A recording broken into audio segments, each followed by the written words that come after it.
La Voz de América presenta.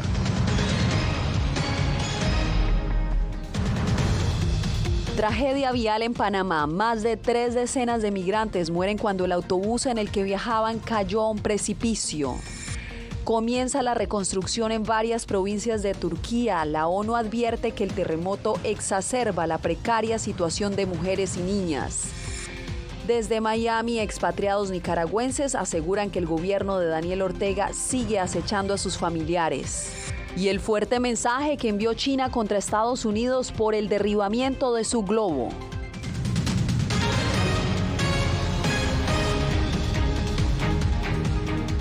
¿Qué tal? Bienvenidos a El Mundo al Día.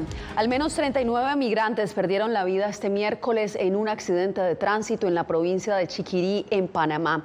Las personas habían atravesado recientemente la selva del Darién y en el momento de la tragedia se trasladaban a un albergue en zona fronteriza con Costa Rica. Nos conectamos con Óscar Zulbarán en Panamá. Óscar, cuéntanos cuál es el balance que han dado las autoridades hasta este momento. Algunas personas han calificado este accidente vial como uno de los más trágicos en la historia de Panamá. Hasta ahora, las informaciones que se tienen desde Chiriquí es que 10 menores de edad han sido afectados y han sido llevados a centros hospitalarios del lugar. Otra de las informaciones oficiales que se maneja ha sido a través de la Embajada de Ecuador en Panamá, quien ha informado que 22 de las 66 personas que se encontraban en este bus eran de nacionalidad ecuatoriana. Sin embargo, las autoridades panameñas han informado que en minutos, al final de la tarde, se va a hacer un balance para hablar sobre todo lo que envuelve a este accidente que se produjo la madrugada de este 15 de febrero.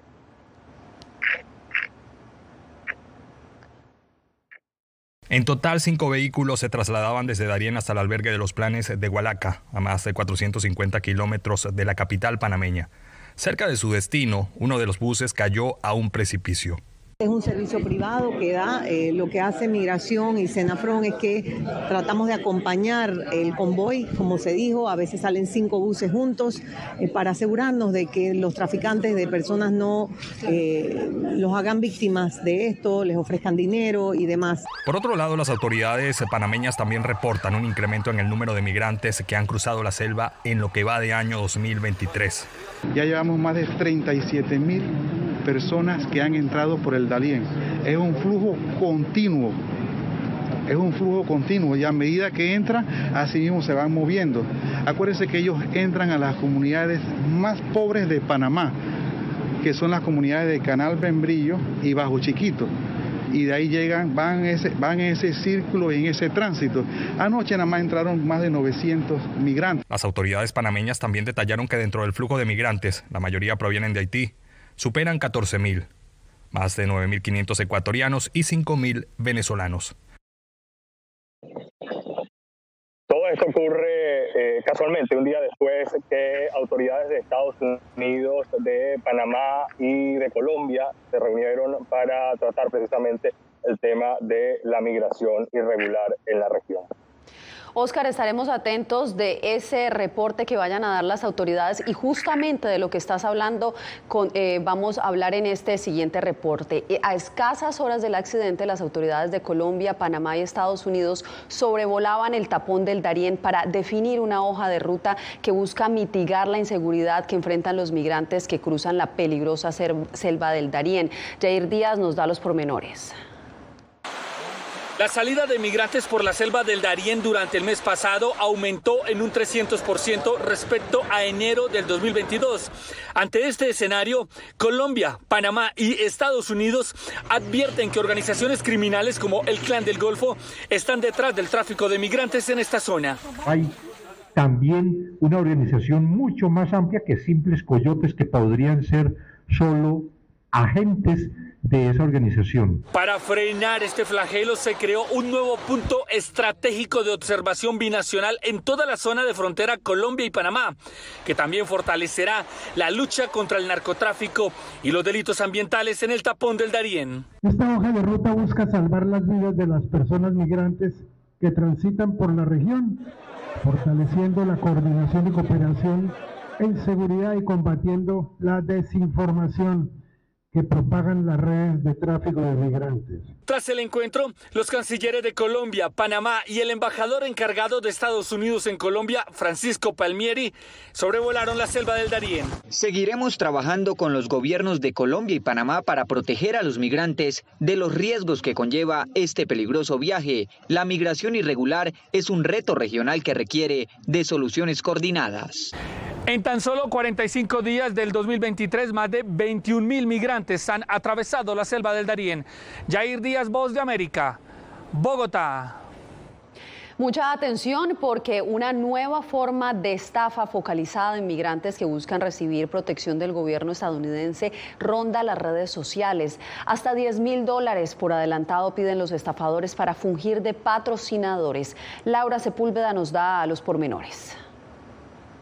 Cuidado, estafadores de nuevo están a la casa de quienes en medio de su necesidad o desespero buscan patrocinadores para llegar a Estados Unidos. Brindamos patrocinadores, $10.000 por persona pagados a través de Zelle en Estados Unidos o en efectivo en Cuba, $5.000 por adelantado y $5.000 cuando estén los papeles antes de salir de Cuba. Así dice la publicación de una cuenta en Facebook. Numerosos perfiles en distintas redes sociales ofrecen fraudulentamente servicios a quienes buscan salir de su país pero carecen de alguien que funja como patrocinador al momento de solicitar un ingreso temporal humanitario a Estados Unidos. De si me da un trabajo allá y yo trabajando le puedo pagar, me sería más fácil. Él es Julio Cruz, uno de muchos que intentó contactar al administrador de la cuenta de Facebook que publicó dicho aviso. Dice no contar con los recursos ahora, pero lo que lo detiene es la dificultad de reunirlos en su país. Tú trabajas el día entero y no tienes para salir y comprar la comida que necesitas para el día, ¿ves?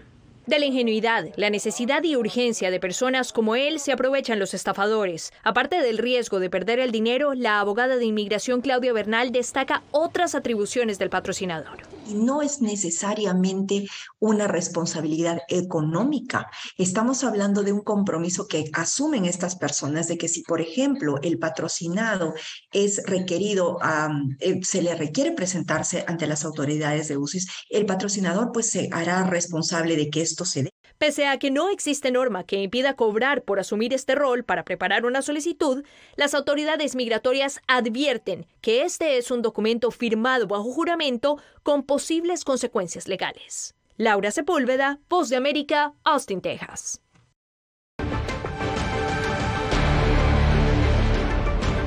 Casi 10 días después de los terremotos en Turquía y Siria, aún surgen milagros entre la devastación. Pilar Cebrián nos relata que en el sureste de Turquía las autoridades ya comienzan la primera fase de reconstrucción. Estamos en la ciudad de Maraş, que es una de las ciudades en las que continúa habiendo estos rescates milagrosos, en los que sigue saliendo gente con vida debajo de los escombros, como una mujer de unos 42 años y otra de incluso más de 70 que han salido con vida esta mañana. Muchas veces nos preguntamos cómo es posible que después de 10 días, debajo de todos estos montones y montones de trozos de cemento, de muros, pueda sobrevivir la gente y pueda salir con vida. Y en ocasiones es porque las víctimas han tenido acceso a alimento o a agua en el hueco en el que quedaron sepultados cuando se derrumbó el edificio. Por lo demás, esta ciudad es una ciudad completamente arrasada por el seísmo. Hay muy pocos edificios en pie, no hay prácticamente electricidad, tampoco hay agua corriente. Y vemos también cómo los malos olores se mezclan con todas estas polvaredas y polvaredas de polvo de cemento que hacen muy difícil respirar.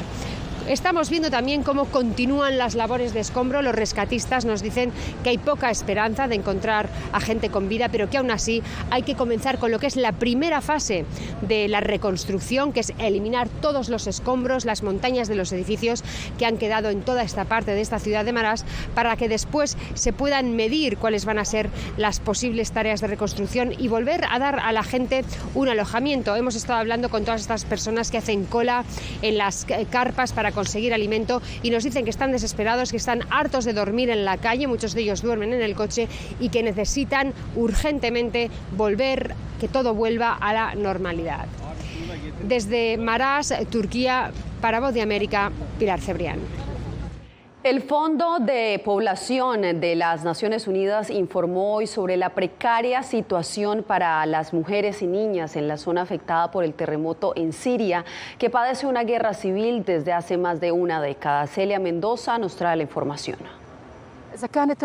Si las dificultades son un signo de amor de Dios, significa que Dios realmente ama al pueblo sirio. Y si es un castigo, no lo sé. A sus 43 años, Aisha, madre y abuela siria, camina junto a su nieta frente a lo que queda de su casa en Atareb, en la zona rural de Alepo, Siria, que ha padecido una guerra civil durante más de una década. Ningún hogar en Siria está sin una persona discapacitada, un mártir o una viuda. No hay familia viviendo normalmente. Y ahora para muchos el único sostén económico está bajo los escombros en este terremoto. Podría ser un hombre joven, podría ser un padre o tal vez un abuelo que está manteniendo a la familia, las viudas y los niños. Y ahora está bajo los escombros. Estamos viviendo la tragedia de todas las tragedias. Tras los terremotos que afectan a Siria y Turquía, Aisha, sus 6 hijos, nietos y su esposo están ahora en un refugio. La situación se aúna al trauma del conflicto que, según el Fondo de Población de las Naciones Unidas, afecta aún más a las mujeres y niñas. Estimamos que hay alrededor de 130 a 140 mil mujeres que se encuentran en edad reproductiva y que requieren servicios de medicamentos y protección contra la violencia de género. Leila Baker, directora regional del Fondo para Población de la ONU, agregó que 40.000 mujeres a lo largo de Siria están embarazadas y darán a luz en los próximos 3 meses, sin que los hospitales puedan responder adecuadamente debido a los daños y la falta de dotaciones. Celia Mendoza, Voz de América, Naciones Unidas. Pasamos ahora a Miami, donde los expatriados nicaragüenses se reunieron con autoridades del condado de Miami-Dade. José Pernalete nos reporta que a pesar de estar en libertad en Estados Unidos, estos opositores temen por el acecho que siguen padeciendo sus familiares en Nicaragua. Este miércoles, un grupo de expatriados nicaragüenses expuso ante autoridades locales del sur de Florida la incertidumbre en la que se encuentran. La alcaldesa del condado de Miami-Dade, Daniela Levin Cava, instó al gobierno estadounidense a continuar con la presión diplomática y económica contra el gobierno de Daniel Ortega. Además, solicitar la revisión del estatus de protección temporal a favor de esta comunidad centroamericana. Eventos como estos nos recuerdan por qué es tan importante redesignar el TPS para proteger a los nicaragüenses que han tenido que huir de su país en busca de la libertad y para salvar sus vidas y sus familias. Esta reunión sirvió para exponer la asistencia que requieren algunos de estos excarcelados que no cuentan con familia en el país. Seguimos orando por la seguridad y el bienestar de los presos políticos que aún están detenidos y nos unimos a los muchos llamados para su liberación inmediata. Por otra parte, estos expatriados manifestaron temor por su familia que reside aún en Nicaragua ante posible persecución política. Entonces, la mayor preocupación de nosotros como madres, tengo 2 hijos, está mi esposo y están siendo fuertemente perseguidos. Nuestra familia está presa, está siendo asediada. En el caso de mío, la policía, la guardia genocida llega constantemente en la mañana a asediar mi casa. Diversas organizaciones sin fines de lucro asisten a estos opositores para obtener vivienda, alimentación y asesoría legal. José Pernalete, Voz de América, Miami. En instantes, el derribamiento de un globo sigue complicando la relación entre Estados Unidos y China. La nación asiática envió un fuerte mensaje.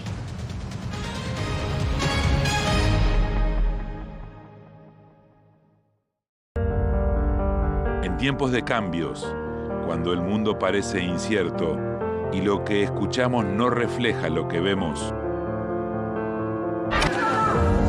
buscamos la verdad. A través de la pantalla de la... Cuando nos cuentan solo una parte de la historia, perdemos la confianza. En momentos de crisis, nuestros sueños, esperanzas y deseos de un mejor mañana dependen de una prensa libre. En La Voz de América te traemos las historias que la gente se arriesga a ver. Conectamos el mundo y lo unimos con la verdad.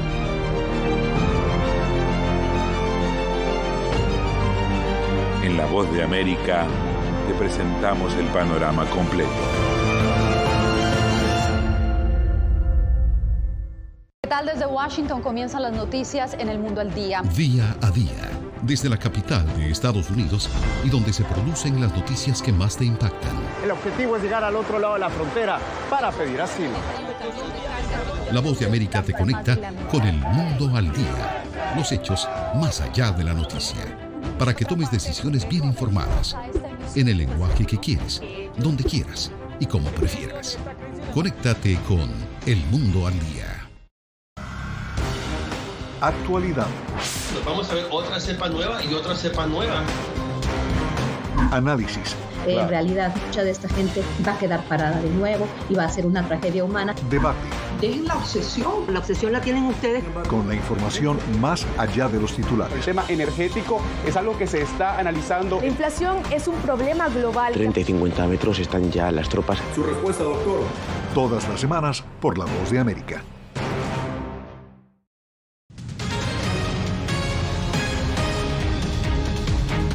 El jurado en el juicio de Genaro García Luna podría emitir un veredicto esta misma semana. El proceso, que se adelanta desde Nueva York, se acortó en tiempo y en el número de testigos. Se acabaron las audiencias con testimonios en el juicio de Genaro García Luna. Este miércoles, y luego de 26 testigos, se escucharon los argumentos finales de la Fiscalía, que acusan a García Luna de recibir millones de dólares del cartel de Sinaloa. La Fiscalía hizo un repaso de los testimonios, hiló las acusaciones y pidió a los miembros del jurado centrarse en estas declaraciones aceptadas como evidencia y no en la reputación de los testigos criminales ex narcotraficantes. Luego de los argumentos finales de la defensa, que intenta desacreditar a los testigos y exponer que tienen intereses de rebaja de penas y beneficios, el juez instruirá a los miembros del jurado sobre cómo responder el cuestionario para emitir el veredicto, de lo que dará paso a las deliberaciones. Y de acuerdo con el juez Brian Cogan, este mismo viernes se podría obtener un veredicto si encuentran culpable a Genaro García Luna por unanimidad por cualquiera de los 4 cargos relacionados con narcotráfico que se le imputan. Podría enfrentar una cadena perpetua como pena máxima a 10 años como mínima. Él también ha sido acusado de un delito por mentir a las autoridades migratorias. Si es hallado no culpable, quedaría en libertad, sujeto a deportación a México, donde deberá rendir cuentas a la justicia de este país. Y los 3 años que pasó en la prisión federal en Brooklyn terminarían siendo el precio de la justicia estadounidense, pues no son reparados. Su esposa Linda Cristina Pereira acudió a todas las audiencias y fue la única en testificar por parte de la defensa, explicando el origen de sus riquezas, que dijo son producto de compras, reformas y ventas. Ella no fue indagada sobre los sobornos de que han acusado a Genaro García Luna de recibir por parte del cartel de Sinaloa. El juicio se terminó acortando a la mitad de duración y con 1/3 de los testigos que se habían anunciado originalmente. Ángela González, Voz de América, Nueva York. China anunció este miércoles que tomará medidas contra Estados Unidos por el derribamiento de un globo. Jorge Agobián nos explica cómo este incidente complica las ya deterioradas relaciones entre ambas naciones. China no especificó qué medidas tomará contra entidades estadounidenses, en represalia a las sanciones que Washington impuso tras derribar el presunto globo espía. Estados Unidos sostiene que la incursión del globo a principios de este mes representó una violación a su soberanía. Mientras Beijing asegura que el artefacto sobrevoló por error el espacio aéreo estadounidense. China ha explicado la situación a Estados Unidos en muchas ocasiones. Sin embargo, han insistido en el uso de la fuerza, han reaccionado de forma exagerada y han escalado la situación y la han utilizado como pretexto para sancionar ilegalmente a las empresas e instituciones chinas. China se opone firmemente a esto y responderá. El Pentágono mantiene que el artefacto estaba destinado a la vigilancia. El impasse ha tensado aún más la relación binacional y ocasionado presión y críticas de legisladores republicanos a la Casa Blanca. El presidente Joe Biden, sin embargo, ha mantenido una respuesta mesurada. No buscamos un conflicto con China y no cambia el hecho, como ha dicho el presidente, de que queremos mantener abiertas las líneas de comunicación con ese país. China tampoco estaría interesada en escalar, según este experto. Sigo pensando que Xi Jinping está tratando de mover tácticamente las relaciones entre Estados Unidos y China para mejorarlas a corto plazo, mientras enfrenta los desafíos políticos y económicos internos, y como resultado no creo que China esté buscando escalar. El FBI continúa analizando los restos del globo chino, mientras las agencias de seguridad e inteligencia tratan de obtener piezas de otros 3 objetos derribados en la última semana, que por ahora no han sido relacionados con China. Jorge Agobián, Voz de América, Washington. Volvemos en minutos con más información.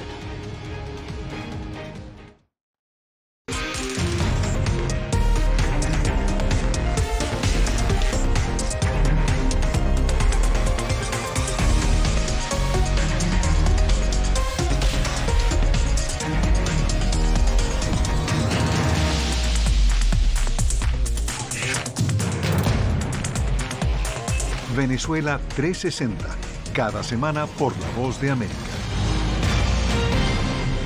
¿Qué tal? Desde Washington comienzan las noticias en El Mundo al Día. Día a día, desde la capital de Estados Unidos y donde se producen las noticias que más te impactan. El objetivo es llegar al otro lado de la frontera para pedir asilo. La Voz de América te conecta con El Mundo al Día, los hechos más allá de la noticia, para que tomes decisiones bien informadas, en el lenguaje que quieres, donde quieras y como prefieras. Conéctate con El Mundo al Día. En tiempos de cambios, cuando el mundo parece incierto y lo que escuchamos no refleja lo que vemos, buscamos la verdad. A través de la pantalla de la... Cuando nos cuentan solo una parte de la historia, perdemos la confianza. En momentos de crisis, nuestros sueños, esperanzas y deseos de un mejor mañana dependen de una prensa libre. En La Voz de América te traemos las historias que la gente se arriesga a ver. Conectamos el mundo y lo unimos con la verdad.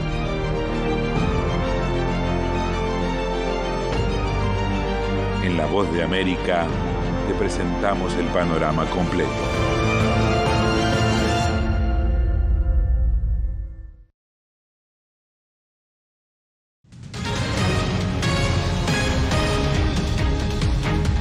Avanzan las investigaciones sobre el reciente tiroteo en la Universidad Estatal de Michigan. La policía identificó a los 3 estudiantes que fueron asesinados.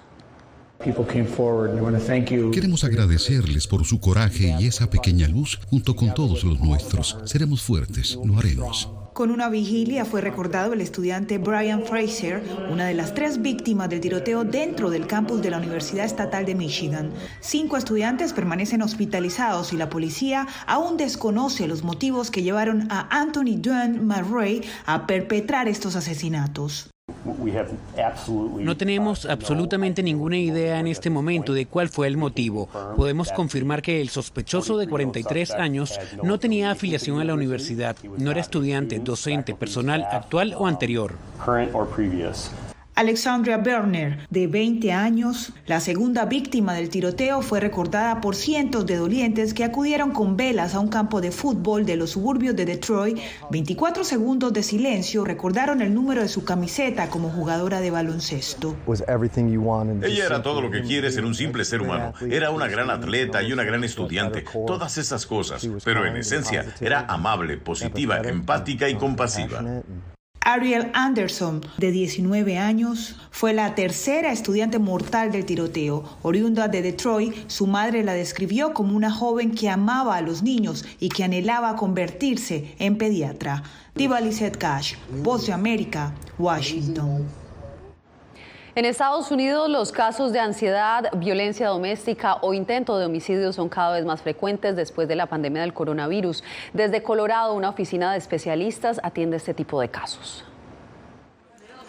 En Estados Unidos, las llamadas para asistencia de emergencia se hacen a través del número 911. Ahí, los recepcionistas atienden y transfieren al siguiente departamento según sea la contingencia. Puede ser la policía o los bomberos. Otro número está a la disposición, el 988. Ahí atienden consejeros dispuestos a aliviar a la distancia alguna crisis de salud mental. El financiamiento de ese servicio que se imparte desde Colorado ha permitido darle cobertura a la prevención del suicidio, problemas de ansiedad e incluso violencia doméstica.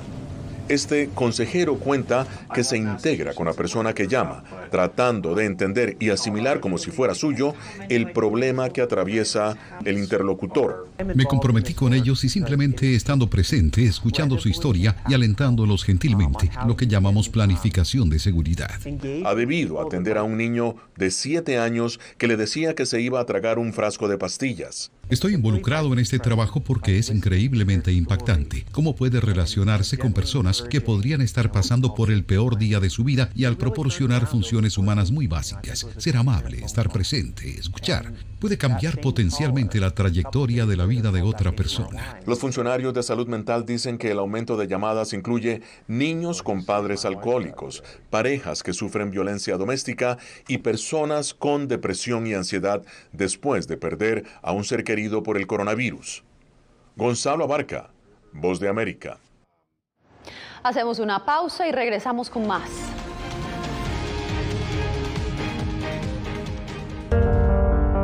En tiempos de cambios, cuando el mundo parece incierto y lo que escuchamos no refleja lo que vemos, buscamos la verdad. A través de la pantalla de la... Cuando nos cuentan solo una parte de la historia, perdemos la confianza. En momentos de crisis, nuestros sueños, esperanzas y deseos de un mejor mañana dependen de una prensa libre. En La Voz de América te traemos las historias que la gente se arriesga a ver. Conectamos el mundo y lo unimos con la verdad.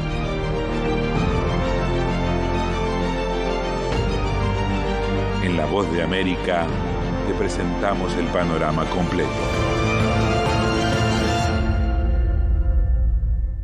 ¿Qué tal? Desde Washington comienzan las noticias en El Mundo al Día. Día a día, desde la capital de Estados Unidos y donde se producen las noticias que más te impactan. El objetivo es llegar al otro lado de la frontera para pedir asilo. La Voz de América te conecta con El Mundo al Día. Los hechos más allá de la noticia. Para que tomes decisiones bien informadas, en el lenguaje que quieres, donde quieras y como prefieras. Conéctate con El Mundo al Día. Actualidad. Nos vamos a ver otra cepa nueva y otra cepa nueva. Análisis. En realidad, mucha de esta gente va a quedar parada de nuevo y va a ser una tragedia humana. Debate. Dejen la obsesión. La obsesión la tienen ustedes. Con la información más allá de los titulares. El tema energético es algo que se está analizando. La inflación es un problema global. 30 y 50 metros están ya las tropas. Su respuesta, doctor. Todas las semanas por La Voz de América.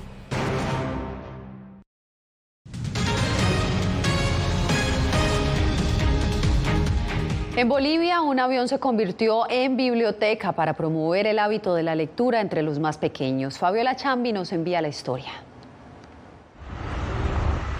Hace 2 décadas, un avión cambió su esencia bélica para transformarse por completo y dar vida en su interior a una biblioteca a la que asisten cientos de niños en la ciudad de Cochabamba, centro de Bolivia. Esta iniciativa, impulsada por la Fundación Simón y Patiño, persigue el concepto «La lectura es mi locura», con una formación integral que sigue dando frutos. Los chicos aprenden a leer y a reflexionar sobre la lectura. Eso les hace crecer mucho como personas para enfrentar primero secundaria y luego la universidad. En todo este tiempo tenemos niños que han salido de acá, que en este momento son médicos, abogados, y policías también, policías tenemos, y todo este tipo de profesionales que alguna vez nos vienen a visitar. Con la ayuda de algunos voluntarios como Gregory Kuchet, que llegó de Bélgica, los niños bolivianos reciben apoyo escolar. Damos curso de escritura, lectura y matemática aquí. Entonces, normalmente son o niños que están en una clase en la escuela que está al frente y que tienen dificultades, entonces los profesores los venden aquí. Me siento muy alegre por aprender cosas en el biblioavión. Los juegos, lo que nos enseña y el avión. Mi papá me pregunta cómo me fue y yo le cuento. El biblioavión se ha convertido en un espacio donde el aprendizaje ha encontrado nuevas formas de innovar la educación. Fabiola Chambi, Voz de América, Bolivia. De esta manera llegamos al final de esta emisión. Soy Yasmín López. Les agradecemos por informarse con nosotros en El Mundo al Día. Recuerde que mañana tiene una cita a esta misma hora.